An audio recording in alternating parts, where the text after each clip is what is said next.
My fiancé cheated on me with my father. Me 27M. Fiancé 26F, call her L. My father 52M, call him B. My mother 50F, call her R. Like many who've had something like this happen, I never thought something like this would happen to me, but here we are. I've never used Reddit, but I've seen stories from here on TikTok, so I thought I'd give this a shot for any advice you all could give me. From listening to some other stories, you all like backstory. I'll try and be as clear and precise as I can. But it's only been a week, so if I start to lose it during the telling of this, I'm sorry. Elle and I met in her freshman year of college. We were both dorm in the same building where we eventually met. We later found out we lived 2 towns away from each other, so whenever we went home, I let her drive with me. It was only added like 20 minutes, so it was no big deal. After multiple trips and hanging out at school, we started to date. I have a close-knit family, as did she, so we told our families right away. I had met hers plenty of times when dropping her off, but it was nothing more than an introduction and exchanging pleasantries. Both of our families accepted each other with open arms and our relationship grew. I was a year ahead of her, so when I graduated, I went home where I was offered a good job with great pay. I visited her at school whenever I got the chance, and whenever she came home, we would make time for each other. After she graduated, she moved in with me as both of our jobs were in the city near where we grew up. Like me, she was offered a position at the company she works at now with great pay.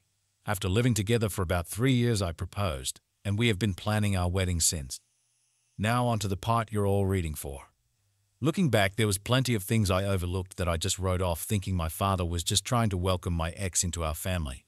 Things like my father calling her all the time, and if I was around, they would just tell me they were talking about the upcoming family party or something along those lines. One time Elle was in the shower and her phone rang. I seen it was my dad, so I answered when he realized it was me. He sounded both upset and surprised that I picked up. I then asked what's up. He responded that he wanted to talk to Elle about my mother's birthday that was in a week, and after a minute we ended the call. Even typing this out now, I feel like an idiot for not seeing it sooner. On the day I found out, it was like any other day. Elle had Thursdays off, so she made breakfast for both of us. When I set out for work, she gave me a kiss and told me to have a great day. During my drive to work, I realized I had forgotten some paperwork I would need for a meeting I had at 3 p.m. I shrugged it off and told myself I would just go home at lunch to get it. Elle texted me throughout the day talking about all the casual stuff a couple talks about, like, what do you want for dinner? I did the laundry, do you want me to hang it up for you, blah blah blah. I didn't think it necessary to text her I was coming home for lunch, so when it came around, I just left work and went home. When I got home, I noticed a car that looked like my father's in our parking lot, but I didn't think anything of it and just parked and went into our building. When I opened the door, I was met with a scene out of a movie where a man comes home early and catches his spouse cheating, such a cliche. There was a trail of clothes, both his and hers, leading to my bedroom, and the sound of faint moans echoed through my apartment. I stood at the door in utter shock. My brain was a mix of rage, sadness, and disgust, but if you were a fly on my wall, you would see what looked like a statue. I just couldn't move. When I finally snapped to, not knowing how much time had passed, I took out my phone to record. I picked up all the clothes that were on the floor and threw them into the hall of the building. After I filmed the walk to my bedroom, the door was open. I stood in the doorway filming for about a minute, then flipped on the lights. They both jumped at the sudden light and looked at me, and to my utter shock, it was my father in the bed with her. After the initial stun, my father noticed I was recording and started to panic, trying to find anything to cover himself and telling me to stop recording. He found a towel and wrapped it around himself and started to walk toward me. I told him, if you don't want to get hurt, stop coming to me. He either didn't care or didn't hear me and reached for my phone. I hit him square on the jaw. His head bounced off the door and slumped to the ground. Elle shrieked. I aimed the camera at Elle and said, concerned about your buddy, but nothing to say to your fiancé. My father woke up after about a minute nap, and I told them I just needed to come pick something up for work, so I'm heading back now. If either of you pieces of S are here when I get back, I'll send this video to everyone you know. I ended the video, looked at my dad, who was still coming to, and said, you're dead to me, you're no longer my father. But you might want to go home and talk to Mom, because I'll be talking to her very soon. I sat in my car for a while until one of the bosses at work called to ask where I was. I told her I was on my way back right now. When I got to her office to hand her the paperwork, I must have looked awful because she started asking what was wrong with me. I told her it was nothing and I'd be okay. I could see her scanning me up and down, and she noticed some blood on my collar and stood up, rushed to me and said, you're bleeding. I looked down and said it was my father's. She looked confused, So I pulled out my phone and showed her the video. She watched it in its entirety. She was introduced to Elle a few times, but never my father. She sat there silent for a moment until it finally clicked that my fiancé was cheating on me. But not only was she cheating, it was with my father. She asked if there was anything she could do, suggesting I take some time off. But I told her I can't go back there right now. That I just need a minute and I'd be fine for the meeting, and I have another shirt in my office. The meeting went over fine. I put on a smile for everyone like nothing had happened. My boss came up to me after the meeting and asked how I could do that, but I just said I don't know and went to my office. I then came home and I was alone for the first time in a very long time. Thank you for reading. I'm sorry I carried on so much, but it was therapeutic getting everything down. I just don't know what to do. I defiantly need to get the hell out of this apartment. I just can't live here anymore, and there's no possible way I'm sleeping in that bed. I know not only do I have to go get checked out for STDs, but I think I broke something in my hand. Before we continue with the story, please consider subscribing and hitting the like button as it motivates us to make content. Also comment your take from the story. Update 1. Wow, hello everyone. I didn't expect to come back to Reddit and have this much support. I didn't really plan to update at all. I just wanted to put what had happened out there and hopefully get some advice. After I wrote down all that happened, I closed my computer and kind of fell into a depression. After I posted, it hit me like a train. To the ones who think it's fake, I wish I was this creative. I'd write books instead of working a 9-to-5. I'll try to reply more on this post. I just logged back on, and it was honestly too much to try and reply to every comment. Just know I read through most of them, and I truly appreciate everyone's inputs, both negative and positive. So, the day after I posted, I tried to get into contact with my mother, but none of my calls were connecting. I wanted to see if she would get lunch with me, and I'd tell her everything. After about a dozen tries, I decided to get into my car and go to my mother's house. She needed to know what happened as soon as possible, even if talking about was going to make it hurt all over again. During the drive, I thought about what I would say and how I would say it. That made me start to panic. I had to pull over twice to throw up. It's not every day you have to tell your mom that her husband is screwing your fiancé. I pulled into the driveway and sat in my car for a moment to calm down and gather my thoughts. I was in my car for a few minutes when my mother threw her front door open, so I stepped out of my car. She started cursing at me, saying how dare I come to her home after I hit my father for trying to break up a fight between Elle and I. She called me every name in the book and called me an abuser. She told me I needed to leave since Elle isn't ready to forgive me yet, and that if she's smart, she hopefully never will. Yes, apparently my father took Elle to my family's home and told my mom that Elle and I argued, and when my father tried to spot it, I hit him. She continued on for a while until I finally snapped and said, "Really, Mom, because your husband is fing my fiancé, that's why I hit him, and if you can't take my word for it. I have a video, I'll send it to you, but because my own mother can talk to me like this, don't expect to see me again. I don't want to hear your apology when you finally figure out that you're just as shit of a mom as my piece of shit father." Her face dropped. She looked like what I must have looked like when I first walked into my apartment and caught them. I pulled out my phone and sent her the video. My mom took hers out and turned it on. She pulled up the video and watched up until the part where I turn on the light. She then put her phone down. She looked up at me, but I turned and went into my car. I backed out of her driveway. I looked at her before I took off, and she was in tears. My heart felt for her, but too much was said during that fight for me to pull back in and forgive her. When I got home, I started clearing everything out of my apartment that had to do with Elle or my family. I boxed all of Elle's things up and put them next to the front door. Legally, this has been her place of residence, so I can't technically kick her out. Her name isn't on the lease. Also, she's the type of person who shies away from conflict, and if she returns other than to pick her things up, there will be plenty of conflict. Anything that had to do with my parents, I boxed up and put into storage. Like I said in my first post, we were a very close family, but I've never had a problem cutting toxic people out of my life. I texted Elle's parents and told them calling off the engagement and told them she's been cheating on me. I thanked them for everything they've done for me. Our relationship was still building, but they were kind and supportive of me, so this just added more hurt to the mix. I finished by asking if they would come pick up all of her belongings. I haven't gotten a response from them yet, but I'm hoping they come grab her things, so Elle doesn't have a reason to come back here. Update 2. Hey everyone, I'm sorry I haven't updated in a while. I wish I could say I'm doing great, but that would be a lie.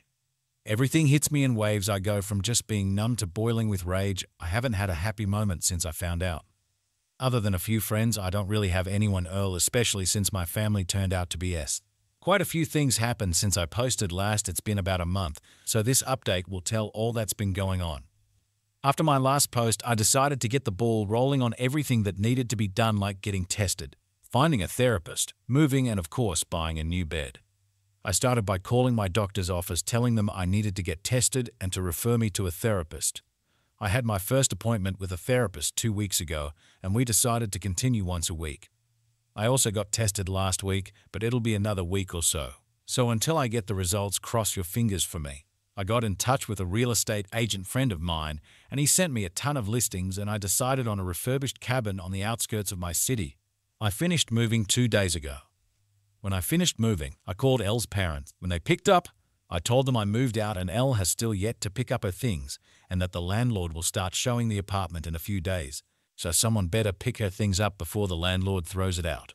That must have lit a fire under them, because the next day my former landlord texted me thanking me for getting the apartment emptied out. No one knows where I live now other than the friend who set me up with this place, so I know Elle or my parents won't be dropping by. The only thing that sucks about this place is I traded a 10-minute walk to work to a 45-minute drive. My phone has been blowing up with texts and calls from Elle, both my parents and some of my friends, but I have no interest in talking to anyone other than my therapist. At work, I've been a ghost. I go and get my work done and leave. On the rare occasion I have to talk to someone, I put on my fake smile and pretend everything is okay. My boss from my previous post has been trying to check in on me more, but I don't really tell her anything either. I just tell her I appreciate it, but I'll be okay. Truth is, I don't know if I'll be okay. I get that time heals and all, but I feel like that's only relevant when you're dealing with one issue, not when you lose who you thought were the 3 closest people in your life all at once. A huge part of me died, and there's no chance of resuscitating it. The meetings with my therapist are going well. I suppose I've never done therapy before, so I have no reference on what good therapy is.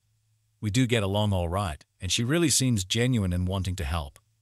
The first session was us getting to know each other and delving into what brings me to her. Nothing in depth, but me just telling her what happened in my own words. The second session we went a bit deeper. She asked me about the relationship I had with my parents. I told her up until now it was great. We talked often and always communicated well when something was wrong, and that I grew up in a great home, but that all means nothing now. She asked why I cut my mother out of my life. I told her she said things to me I wouldn't say to someone I despised, then told her there's no way she can come back from that. At the end of our last session, I gave her the link to my page on here so she can read more about how I feel and what's going on in my head. I feel like it's easier to type things out than it is to speak it. So, if you're reading this, hi doc. For now, I'm still miserable. I thought I'd be okay by now. I'm not necessarily happy, but okay.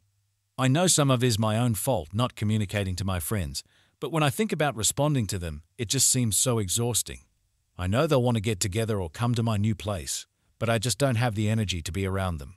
Until I do, I'll work, go to my appointments, and sit on my back deck, sipping on some bottom-shelf whiskey, and try to enjoy this beautiful view. I haven't hunted since high school, so maybe I'll take that up again now that I can hunt from my back porch. Thank you all for reading this far. Update after 8 months. Hey everyone, sorry I've been here for a while. Now I'm writing this update to let you all know I'm alive, and to give you the lowdown of what's been happening as of recent. First, I want to apologize to those who've worried about me the past few months. After my last post, I was nowhere near okay, so I pulled back from everything. I secluded myself in order to heal and cope with what is now my life. I want you to know every comment and message didn't fall on deaf ears. I took all of your positive feedback and advice and worked through my problems. So, to the people who've supported me, though, this truly thank you. I can't stress it enough. When I was at the lowest I've ever been, it was internet strangers that were there for me, so again, thank you all. In my last post, I was doing things like getting tested for STDs and trying to restart my life. I'm happy to inform you all I am clean and couldn't be more relieved. I am fully moved into my new place, and I told you all about my new place. I told you it was a refurbished cabin. Well, I might have been a little generous. It was refurbished almost 25-30 years ago, so it was a bit dated. Well, with all my newfound free time, I decided to actually refurbish it, and all that's left to do is paint the guest room I turned into an office. The only thing I didn't do myself was the electric and plumbing, because I have no clue how to do it and have zero interest in being shocked or putting my hand in a shit-covered pipe. Doing all the work has been incredibly stress-releasing and has helped me clear my head. I still see my therapist once a week. To all those who suggested it, you probably saved my life, so thank you. Being able to vent, get my frustrations out, and get the advice I need has been better than anything in my life, past or present. I'm still working at the same company. I've become more open with some of my coworkers that I'm closer with and my boss from my previous post due to the advice from my therapist. Also due to her and some of your advice, I've reached out to my friends and have slowly been reintegrating into the group again. Now onto the update with what's been going on between my family and ex. I decided I was ready to have a talk with my mother, so a little over a month ago I unblocked her on my phone and reached out. I called and almost instantly she picked up the phone. I could tell through the tone of her voice she was panicking. Eventually, after reassuring it was me, I told her we should meet and talk. She agreed, and a day later we met at diner near her house. She was there before I was, and when she seen me, she started quietly sobbing. When I sat, she apologized over and over again, telling me she could only take their word because she never thought them getting together would ever happen. I told her while I appreciate her apology, the things she said to me were despicable and something no mother should ever say to their child, and it showed me exactly what she thought of me. She cried harder and promised it's not true that when she was told I hit my father for no reason she was so angry, and when I showed up to the house, she just let her anger take over. Not wanting to go back and forth with her, I decided to move on. I said, speaking of that, Poss, what have you decided to do with him? She told me they've been separated. She just kicked him out since the day after I sent her the video, and she immediately found a lawyer. Then we moved on to my ex. She said that when I pulled away, she went back into the house and threw them both out. She was too disgusted to look at them. We talked for about an hour in total, and before I left, I told her I was in a dark point of my life, and because of the things she said to me, I didn't have my mother when I needed her, and because of that, I don't know if I could have her in my life. I then told her I'm willing to work on my relationship with her, but it will be at my pace. She stopped me before I could leave and told me she has to tell me something important. I sat back down, and she said Elle is pregnant. Elle apparently showed up to the house and told my mom. She said she didn't know if it's mine or my father's. Elle asked if I had been in touch so she can let me know. Obviously, she hasn't, so my mom just sent her on her way. Well, that's about it for the update. I have a lot on my mind, not sure what to do or feel. Thank you for reading. Sorry for rambling on and on. Thanks for watching till the end, guys. Don't forget to hit the like and subscribing to the channel would be awesome.